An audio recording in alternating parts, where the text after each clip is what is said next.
Hello and welcome to another customization video. Today we're going to be actually customizing this guy, the McFarlane Toys The Batman figure. This is a 7-inch figure. I got it at Target for 20 bucks, and you can find it pretty easily. I think it's pretty ubiquitous. So there's a lot to like about this figure, but there's a lot that I think is wrong with it. It's a little bit too dark. It's got this kind of weird greenish gray color to it. Arms are way too long, and then the head is too skinny, and then this cape I'd like to replace with a cloth cape with wires in it. It also needs some paint details on these straps here, and it needs a drop holster, and then these little buckles and the pins and everything, or the buttons need to be silver. Some of these straps on the gauntlets need to be black, I do believe. He needs these little straps with yellow buckles. So a lot going on with this guy. What I'd like to do is heat him up.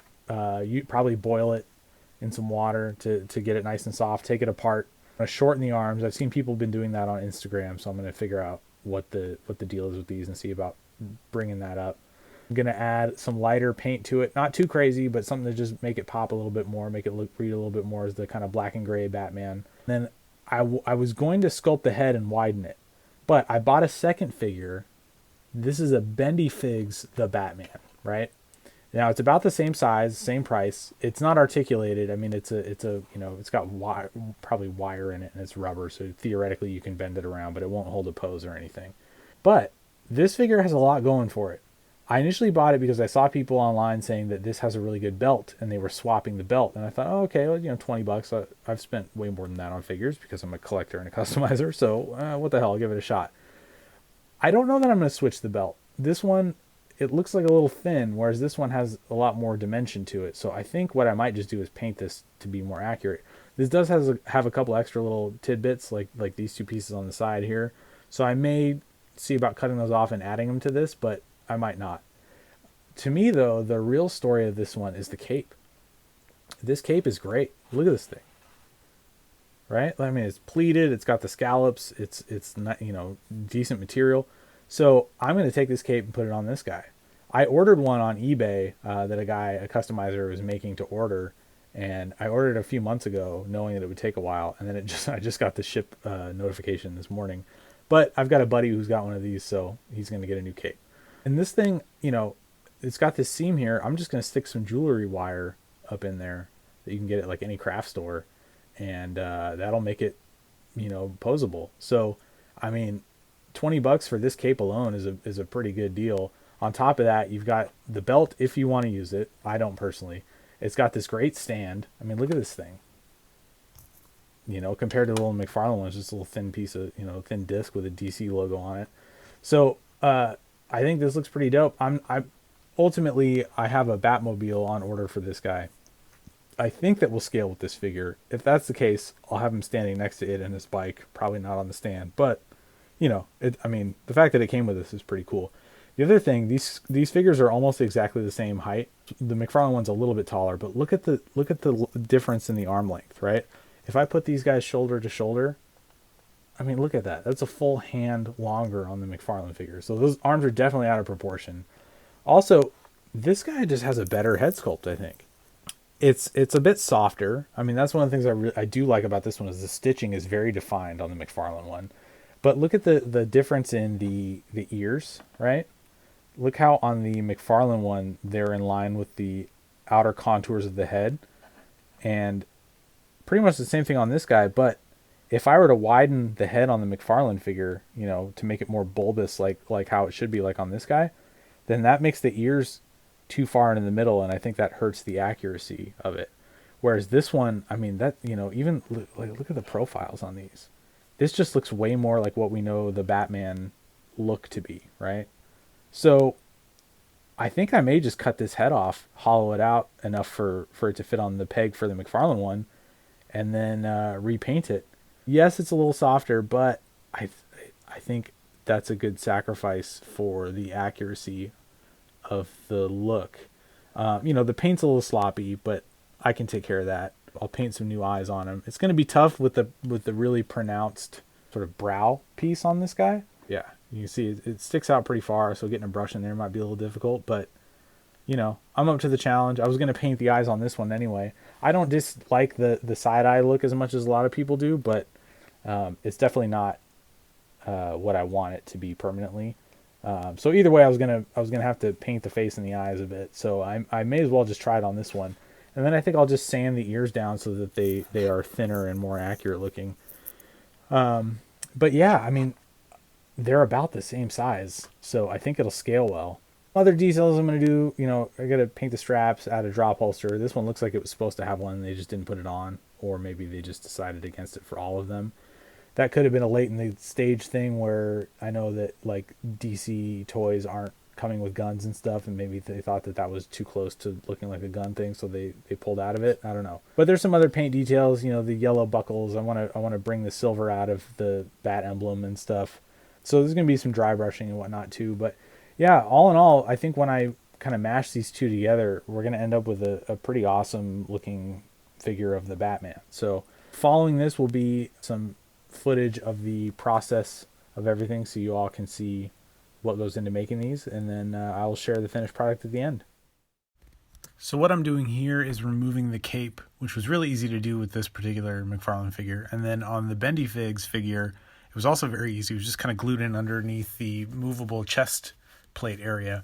So I peeled that back, pulled the cape out, and then cut some new holes for the cape to fit into on the McFarlane figure so that it can stick under the chest plate like it's supposed to.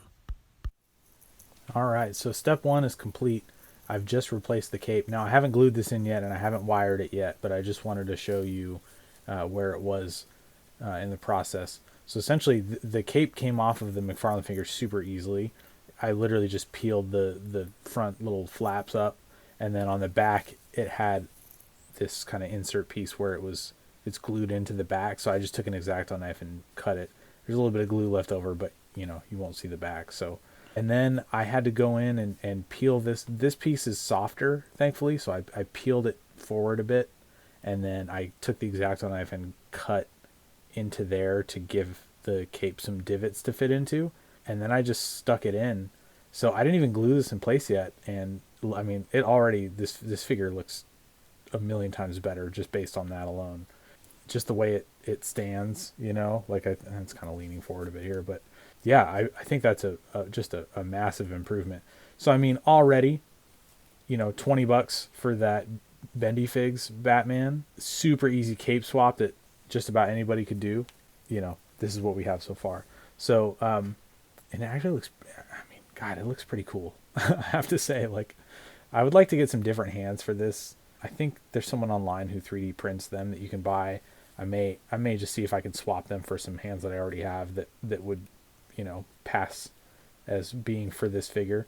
The other nice thing about this figure is it's got these like butterfly joints up here, and then there's a swivel at the shoulder, and then these shoulder pads are like a separate rubber overlay, so, or soft plastic at least. So you get a lot of mobility, and now with this being a soft cape, I feel like he can do a lot more. Also, this neck piece, I'll probably have to glue this down because it's real loose. It's a separate piece, but it does allow for pretty decent like head articulation. I mean, as far as what this figure will do. Yeah, I think again with just this cape difference, I mean this figure is already far and away better than it was. So I'm excited to keep it going. All right, so now we've got the head removed, the cape removed, and then the gauntlets removed. Now, this is what it looks like underneath the gauntlets. So as suspected, these are a rubber overlay, and you can see they go all the way through there. And so these were glued on and slide right up onto that. So what we're gonna do, and then the peg goes right into the hole at the bottom here. So what we're gonna do is trim this piece, slide this up. I may have to hollow the top out a bit of this part, slide that up all the way so that it's, you know, where it should be, kind of right below the elbow. And I don't think that's going to hinder articulation at all, because this is a flexible piece, and you know, there's not a lot of play at this part right here. So we'll slide this up so that it sits about like that, and then once we do that, you can see we're going to have a pretty decent amount of peg at the bottom here, or socket rather. So that'll be trimmed off. We'll Dremel out a hole, because once I trim this, it'll be, the wrist peg, which is this piece here, is going to have to go in all the way, right? And currently it sits about like this. So we're going to have to drill the hole in a bit so that it can sit higher, and then that should give us the arm length that we need. Now, the other thing I've done is the head has been removed, right? So this is the stock McFarlane head. And on the inside, it's got a ball peg. So I've taken the BENDYFIGS head, and essentially I just cut it around the same lines that the McFarlane head would have its cut at, right? And then I hollowed it out. First, I took an X-Acto knife and I cut like an X across it, and then I cut a line around the perimeter here, and then I used my Dremel tool. Now these are pretty affordable. This is like a pet model. Like, we got this to trim our dog's nails, and the dogs were scared of it, so we ended up doing it traditionally with the clippers. But I kept this for my customizing needs. And then I got a cheap $20 or $30 set that has probably 30 or 40 different attachments. So I used a combination of a few attachments, this one being the main one, to bore out this hole here. Now you have to be tricky because this is made of rubber, and because of that, the Dremel will want to bounce around a bit. So I went on the low setting first, and then just kind of gradually pushed it till it wouldn't go anymore. Then I switched it to the high setting and just held it nice and steady and just kept it going until I got in there. And then you can kind of like wiggle it around a bit to hollow it out. I did use the X-Acto knife to trim some more pieces. Again, be very careful. This kind of material, when you're using an X-Acto knife, can be really easy to cut yourself with, because it kind of has a lot of resistance, and then all of a sudden it'll give. And the only time in my life I've ever had stitches was in this finger when I jabbed a flat-bladed X-Acto knife into it trying to hollow out something similar. So be very careful if you're doing this. The cool thing is, though, I thought I was going to take this peg out or use one I have, like a spare one from my fodder bin, and drill a smaller hole, put the peg in there, stick it in here. But really, I got the hole just the right size, and this just fits right on.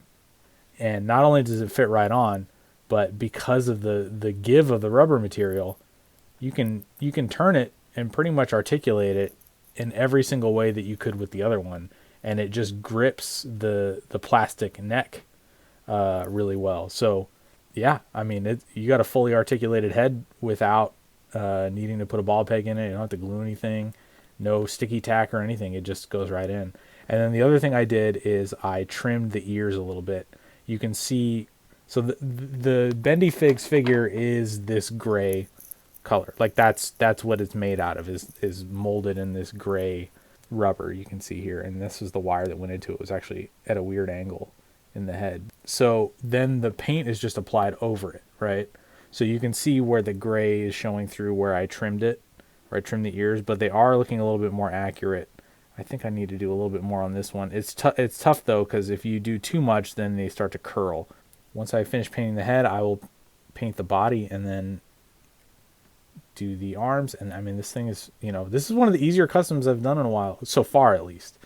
Typically I end up biting off way more than I can chew, and like with my vehicle projects, they're quite elaborate, but this is kind of the most straightforward one I've done in a while, which is really nice. So so I'll check back in when I have more of this done, and we'll keep it going. Okay, so now we're getting ready to paint. I've got Batman fairly stripped down here. I took the belt off, which I had forgotten to do earlier. Interesting thing about this belt is it didn't have a clasp the way a lot of these do. It's got this lip here. I don't know if you can see that. That lip sits on the waistband here, and then it's got these molded pieces that the belt compartments fit on top of, like that. So I ended up finding a spot where I could cut it on the backside and not worry about losing the integrity of the belt look, because I didn't want to have to boil it and take the whole thing apart. So we've got a piece now that will reconnect. I can just glue. So I'm going to paint this black because it's too glossy, it looks plasticky, and if we paint it black, it'll give it a nice matte finish and just make it look more believable and realistic. And then also removing it allows me to paint these clasp and like carabiner pieces silver without hitting the body. That also gives me a nice cleaner access to the painting the rest of the body. Typically if you're going to repaint something, you'd take it apart, you'd pop all the joints out and stuff. Because this is already dark, I don't feel the need to do that because the dark is going to be the base, and that's what I want in the crevices and stuff. So I'll be essentially just leaving that and just kind of dry brushing like a lighter gray over it. So I thought it was pretty okay as is. And then for the straps that go up here with those yellow buckles, I found a couple of pieces in my fodder bin. These were from the drop holster sort of thing for Daredevil's Billy Clubs on a Mezco Netflix Daredevil. So I've got 2 of those left over, and they're going to work perfectly to basically just glue on here, paint part of it yellow, and be good to go. So yeah, next up we're going to paint, and then we'll take it from there. So I'm starting on the back here because I want to get a feel for how the paint is going to look, and I can best do that on an area that's not going to get seen as much. So you get a better sense of how the paint's going to spread and how thick to put it on. You'll also see me going in a couple of different directions. That's to try to eliminate brush stroke patterns. When you go in one direction, the bristles of the brush will give kind of directional lines. And so if you crisscross layers over the top of each other, then you get a much more even coat. Now, I didn't include footage of painting the face because it just wouldn't show up on camera very well. What I do have here is footage of the details being painted. I'm using a Molotow chrome pen. Those are available at any art supply store and online. And essentially, it gives you a really nice chrome finish. So I'm using that on the little buckles and clips and whatnot on the belt. And then also on the leg straps for the drop holster. And then you can also see me using some of the yellow on the straps. Here I'm adding some detail to the bat emblem with the chrome pen, just lightly brushing the edges with it and then going in with some yellow paint to give some highlights to the little yellow spots that we see in the suit. All right, and here we have the finished custom. And I gotta say, I'm really happy with how this turned out.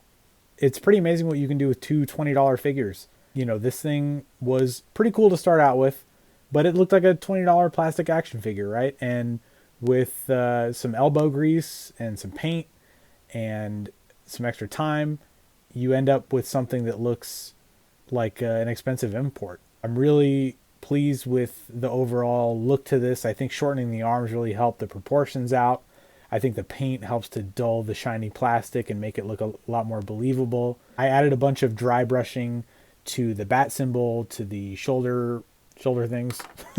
Just paint details, silver on the belt buckles and the little hooks and whatnot. On the straps here for the drop holster. Adding the drop holster helped a lot too, just kind of give it a little bit more dimension. I painted these little straps here that hold it on, whatever those things are. Added these with some silver paint for the buckles and the yellow. I also dry brushed the boots. And what that does is it really gives you, which is much more of like a lived in kind of dirty look. Like he's actually kicked some people in these things now. And yeah, just overall, I'm just shocked at the quality of this cape. That this came on a $20 like bendy figure. That's wild to me. And I just wired it up with the wire that holds the twists in place to hold the action figures to the plastic. I believe the ones I had were from some NECA figures. I tend to save all that kind of stuff for when I might need it. And so what I did with this was essentially just thread it along in these seams here. Along the side, you can see here where it would have gone in. Sorry, the figure keeps wanting to fall over as I'm twisting it here. So yeah, overall, just a really great result with using really cheap, easy to find parts. I think there's really amazing stuff happening with 3D printing and 3D sculpting on the computer and whatnot. I don't have a 3D printer and I don't know how to sculpt in digital media yet. I sculpt by hand, but I haven't learned on the computer yet. So everything I do tends to be done with physical media, with clay or whatever.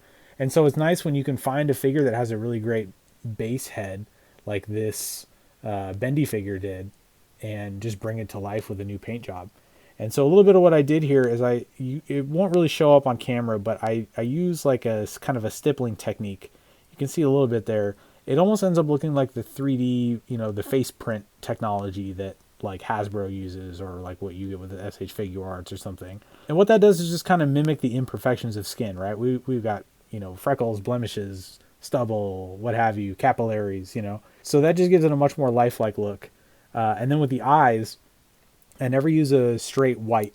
I use kind of the lightest Caucasian skin tone paint that I have that came in like a Vallejo paint set. And that mimics the imperfect whites of our eyes, right? Because we've got capillaries in there too. And from a distance, they end up getting a little, they're a little milkier and whatnot. So when you're working on a smaller scale like this just helps to kind of replicate that. And then I finish the eyes with a clear varnish. And what that does is give it like a wet look. You can see when the light moves around it, it's reflective. The mouth has the same stuff on it. And giving it that wet look just makes it look that much more lifelike. Again, some dry brushing on the cowl just to make that pop a little bit more, make those seams more visible. And I did end up shaving the ears down, as I mentioned, a bit, and then just painting over them. Yeah, so that is the finished product. I have a trailer at the end of this video for my upcoming graphic novel called Retroactive, coming out through Humanoids in April of 2022. Essentially, the elevator pitch is James Bond meets Groundhog Day. It is a time travel espionage story in which our main character works for essentially the CIA of time travel, and he is put in a time loop by the villains, and so he has to figure his way out of this time loop and get back to his own timeline to stop them from executing their nefarious plan. Also in April, I've got a comic coming out through Marvel called Doctor Strange Nexus of Nightmares that I penciled and inked. It was written by Ralph Macchio, colored by Niraj Menon, and that comes out around the same time as the Multiverse of Madness movie, so it's a great time to check that out. It's a fun little one-shot story. Those are both available at your local comic book shop. Retroactive is available at your local bookstore or comic shop or online and Amazon. Actually, if you go to retroactivecomic.com, there's a link to different places where you can buy it. So I hope you enjoyed this video. Please feel free to like, comment, and subscribe. If you have any questions, leave those in the comments below. I'd be happy to answer them. If you're wondering how I did any parts of this or what supplies I use, etc., that I may not have covered in the video. And I've got more videos coming, more customs that I've done in the past that I'll be doing breakdowns on, more vehicles that I'm working on. I'm doing a multi-part series right now of a Batman Begins tumbler that I'm making to go with my NECA Batman Begins figure. Check that stuff out, and until next time, keep your head on swivel.